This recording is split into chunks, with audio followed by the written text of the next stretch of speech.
Good evening, I'm Pixie from Planet Pixie, and I am joined with Justina from Skydancers. Good evening. If you are watching live, drop us a comment, say hello. If you're watching on the replay, hashtag replay. Good evening, Justina. Hello. That was a little bit fancy. I was like, a little I don't know who we are. on the news or something. So tell us what you do.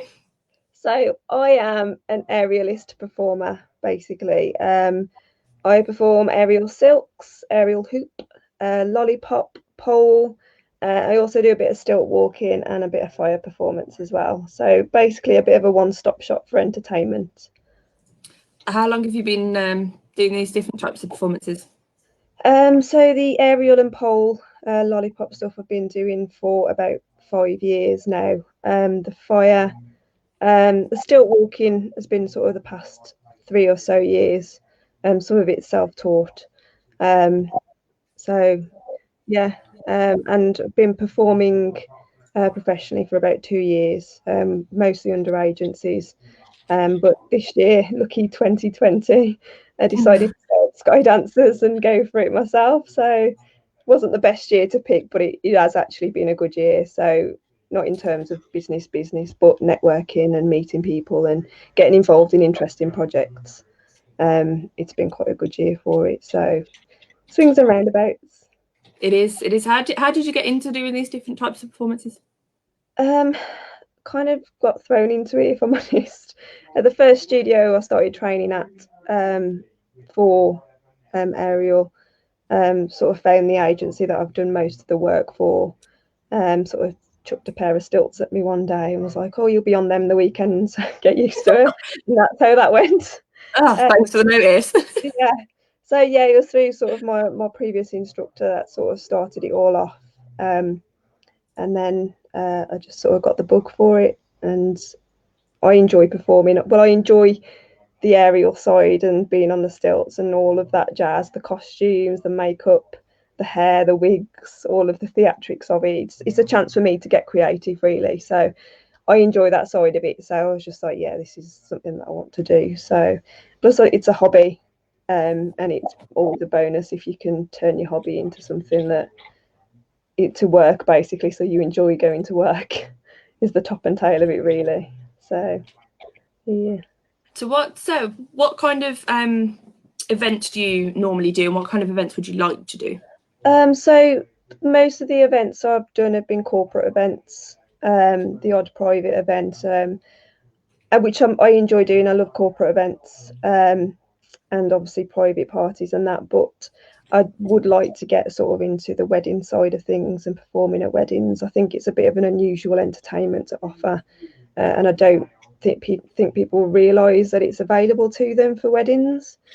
So yeah, I've just sort of been focusing on that side of things this year, and just sort of trying to sort of get it out there. Really, it is available. You can have it at your wedding as an alternative form of entertainment if you wanted to just do something slightly different and a little bit out of the ordinary. I've done nightclubs as well, which I don't mind doing. Nightclubs, they're not the best thing wandering around with drunk people on stilts. It's not the most sensible thing I've ever done. It's not the safest. It's not the safest, or waving fire about in a nightclub isn't the safest thing either. Like I say, I don't mind it, but it's not the safest thing I've done. So more civil crowd, maybe. So what at weddings, what kind of services would you offer for weddings, and what kind of things do people need to consider, like venue wise and things like that? So I offer everything that I've listed previously is what I would offer for a wedding. I've got a portable aerial frame. The lollipop is portable. Obviously I've got my own stilts and my own fire equipment.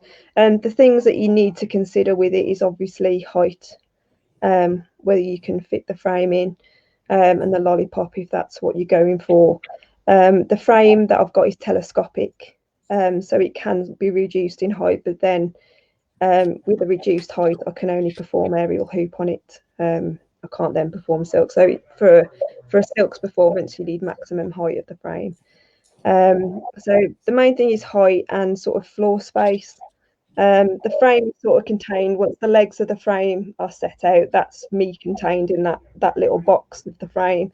But with the lollipop, I can extend out over the base of the lollipop. So just be aware, if you are putting me in the middle of your guests, there'll be a leg and an arm sticking out every now and again. So things like that. And also, a lot of people don't know what things are. A lot of people say to me, what's a lollipop? It's basically a big base, a pole, and then an aerial hoop on the top of the pole. So it's, don't be afraid to ask me questions about the equipment, and make sure that you know it's going to fit in the space you're allocating. Obviously, for outside venues, everything I do is perfect for outside venues. It'll slot in anywhere you want it. Fire shouldn't really be done inside. Again, it's down to sort of the venue as well, and their insurances. My insurance, it's obviously not recommended in confined spaces or small spaces. So for the fire stuff, I only really offer small scale ambient fire performances. So fire fans, a little bit of poi, body burning, fire eating. And I generally do it as guests arrive at an event. So I'm normally outside of the doors and just sort of doing a little performances as people are arriving, just as a bit of a spectacle as they're coming in, really. So everything that I do is available. I even do angle grind, which I don't know whether you'd want it at a wedding, but if you're going to be alternative, you might do. Yeah, why not? So that can be done. It's impressive, so why not? So yeah, so everything that is on my page and that I do, I offer for weddings as well. It'll just be a case of discussing the sizings or the location of where you're going to put me, and just making sure that I'll fit, basically, and that it's appropriate for the space. And you can dress like the frames and stuff as well, can't you, to like fit in with yeah. So what I like to offer is a customizable experience, particularly for weddings. I feel it's important to have a personal approach with it. So for me, obviously, it's costumes. I can accommodate colour schemes if you've got a particular theme. If you've got sort of a costume wedding that you've got going. I mean, I'm a Tim Burton fan, so likelihood is I'd have a Tim Burton style wedding. So you'd just be, the costumes would accommodate, the makeup would accommodate that. The frame itself I can decorate with. We've got drapes, or we've got sort of artificial vines. But again, we can get creative with that, and we can decorate the legs of the frame and across the top bar. The lollipop is a bit of a different thing. It's not easy to decorate because I use the entirety of it. So I generally say we can put something literally around the edge base. So it's not on the base, but it's around the edge of it. And the hoop itself is taped for grip. So depending on what your colours are, I can possibly tape the hoop in the colour to match your colour scheme, basically. So it'll fit in with what your colours are, and then obviously I'll just perform on that. But it depends what tapes are available as well, and whether they're appropriate colour, but it is a possibility. Also, which I haven't mentioned before, and it is an expensive option, which is why I don't really bother mentioning it. So my aerial silks that I've got are actually black. My pair I've got for the frame, but I obviously can order different colours, but they are expensive. So yeah, so obviously I would have to be taken into the cost. It would be taken into the cost. Plus they have to be shipped from abroad, so it can take a good few weeks for them to arrive as well.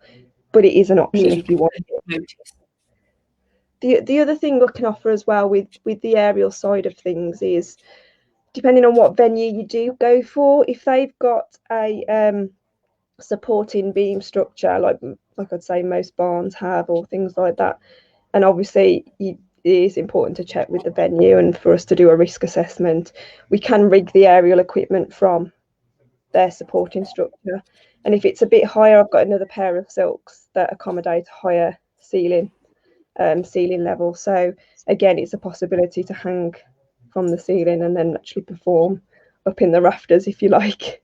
So there is different possibilities with it. It's just a discussion about where your venue is and what they'll allow and what you want, really. So I want to ask you about the process that you will take people through. So somebody sees your stuff and they decide that they potentially would like to have you at their event, be it their wedding or whatever else. And whilst we're doing that, so you may have noticed me looking off screen. I wasn't being rude. I was loading your Instagram. So if this works, what I want to do is I'm just going to load your Instagram alongside us. And I'll just have a little scroll through while you're talking us through the process. So that people can have a quick look through your Instagram while we're having a chat. No, that's great. Thank you. And obviously, if anything pops up, feel free to give us any context to it. That's fine. If you've got any questions about it as well, just ask. In terms of the process, I'm sorry, carry on. I was just going to say, yes. Did you want to tell us the process? So the process it's pretty simple. If you're interested and you want to know more, all my contact details are on Instagram. I've got a Facebook page as well, which is just Skydancers. So you can drop me an email. I think my phone number is on there. I did check the other day, so it should be. You can phone me, and just ask any questions you want, anything you need to know. There is no stupid question because this is quite new to people as a portable entertainment. So just ask me whatever you want and whatever isn't clear to you. But the process for me is just having a conversation with you. So I'll probably arrange a phone call. I'd want a gist of what theme you're going for. I'm guessing a lot of people that are arranging their weddings are a good year ahead or so. So just basically to stay in the loop with your themes, we can discuss even sort of down to the songs that are performed to. If you've got a particular song that means something, I can do a performance of that song as long as it's doable. Like you pointed out to me the other week, it's not going to be logical to do a Silks performance to Speed Garage, I think you said. I think that was, yeah. We can see. I might be able to do it. But yeah, so we can sort of cater to your music. So it'll just be me getting a feel for what you are planning for your wedding and sort of getting the ins and outs of it. Because I know for me, just doing my 30th birthday party, I even gave a playlist to the DJ. I knew exactly how I wanted it. Each table was decorated with a theme. So I know what it's like you want everything right and you want it perfect. So it'll be a case of just sitting down and getting to know you, chatting through exactly what you want. And as we go through, I'll give you ideas of what I can do with the frame, with costumes, and if you're happy with everything, we'll just go ahead. I appreciate some people will just be happy to let me carry on, and that's fine as well. But it will be sort of a good discussion, in-depth discussion about basically, so I can go out and just get a costume sorted for you and then appropriate music to perform to. I do offer ambient aerial, which doesn't need music. You can just stick me in the middle of the place and I'm just sort of an ambient background entertainment again for guests while they're having drinks and catching up with each other. So there's different options available. So I'll just go through all the options. If you're not sure what you want, again, I can go through everything that I do and just show you. And you can just sort of determine from the prices. We can tailor packages as well. Because it may be, so I offer things in a set amount of time, but it may be that you just want shorter performances or a shorter amount of time. So we can tailor things to basically what you want for your wedding or event. And it'll just be a discussion. And then from there, as I go along and start sort of getting costumes together and thinking about music, I'll just drop in with you now and then just to make sure you're still happy and nothing's changed, because I appreciate planning ahead, things change quite a lot sometimes. So it's just keeping in touch with that process, and then hopefully on the day I'll turn up and it'll be exactly as you want. So which one is your favourite to do? Obviously we've got some aerial playing alongside us there. Silks are actually the silks that you've got up, that's my favourite to do. I love silks, purely because they're the most challenging for me. For the aerial that I do, they're the hardest thing that I do, and you have to think a lot more purely because it's so easy to get stuck in them. So it looks easy to get stuck, or quite the opposite, to fall out. Yeah, all that. I've done both. So it's fine. But yeah, I like them because they are challenging, and there's always so much else to learn on them. Like one rap can lead to a million different moves, and like probably half the stuff that I've learned over the 5 years I can't remember because there's just so much to them. So yeah, they're definitely my favourite to perform. How far can you go? When people want costumes and things like that for your performances? For example, so obviously you've had the Jack Skellington one, and you've got that lovely Alice dress that not everybody will realise is an Alice dress. Yes. What do people need to consider with the different performances? Because obviously you're not going to do fire in a massive thing that can catch fire, and I presume you need to consider like the size of the costumes when doing different performances. So if you're watching this now, obviously I'm swinging the fans quite a lot. Like I say, I do body burning as well. So I try for fire to stick to leotards or sort of fitted things. So can do a dress, but as long as it's fitted. So for the Jack Skellington, for example, we did a lot of fire with that photo shoot as well. So I just took the tutu off for the fire stuff. That's not to say I don't sort of this performance you're watching now. I do have a wig on, which is equally as flammable. I just try and avoid my head as much as I can. But there are things that I do which involve it swinging around my head. So it's yeah, I just try and keep fire stuff. Try and stick to leotards if I can, or something that is fitted. Again, with the silks, for example, probably wouldn't work with a tutu or anything bulky because certain drops and certain roll downs that I do, it gets twisted up in the silks and basically it'll just rip. So in terms of costumes that way, we sort of have to consider probably again be a leotard or a unitard or something fitted.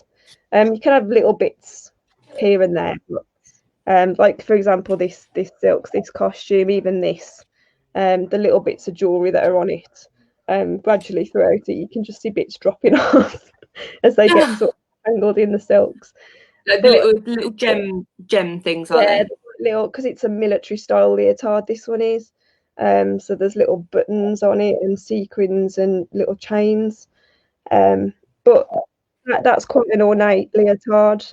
So there are sort of extravagant leotards that you can get to fulfill your costume wants without having it too bulky.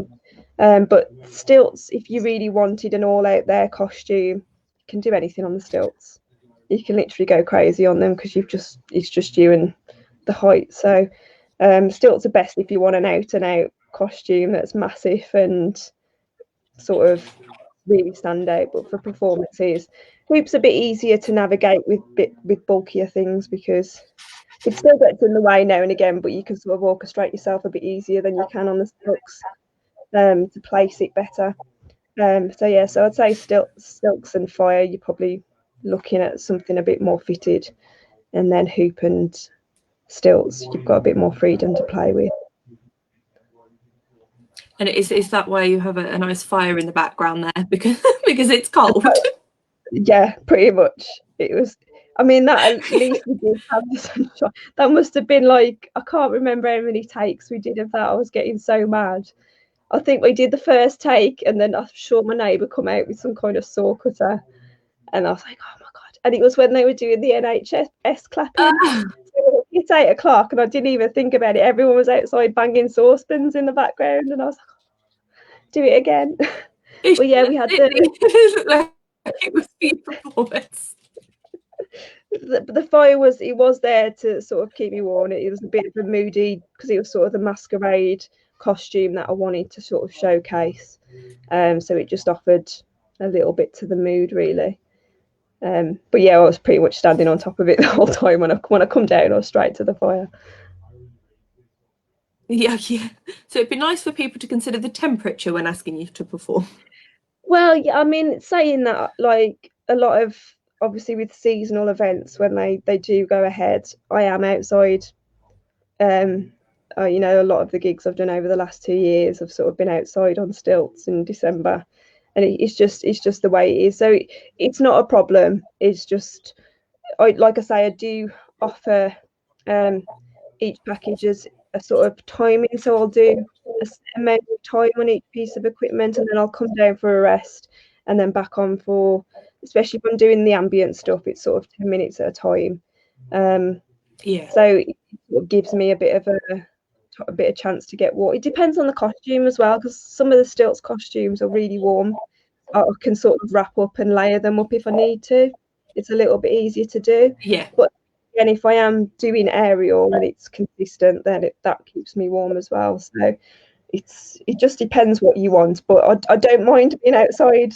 It is what I do, and I have done it quite a lot, just being outside in the cold. So it's not something I'm not used to.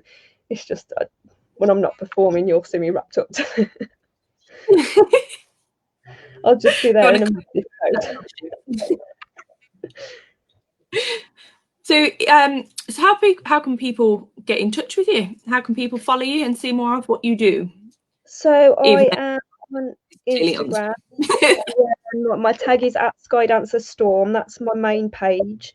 I do have another page which I've recently set up, which is at Skydancers_weddings.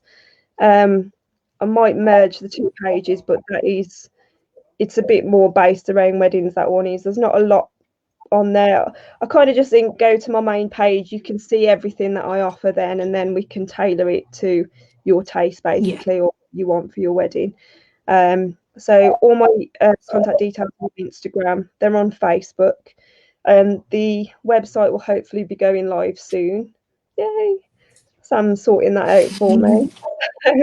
We will have a website soon as well. So my mobile number, my email address is on Facebook and Instagram. So yeah, if you want anything more, just get in touch and we'll go from there. Fabulous. Well, thank you for your time. Thank you for joining me. No, it's been brilliant. Your, Instagram now before we spoil all of it for people. I've seen it all now.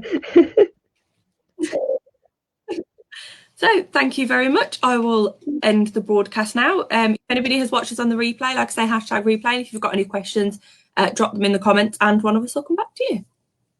Thank you very much.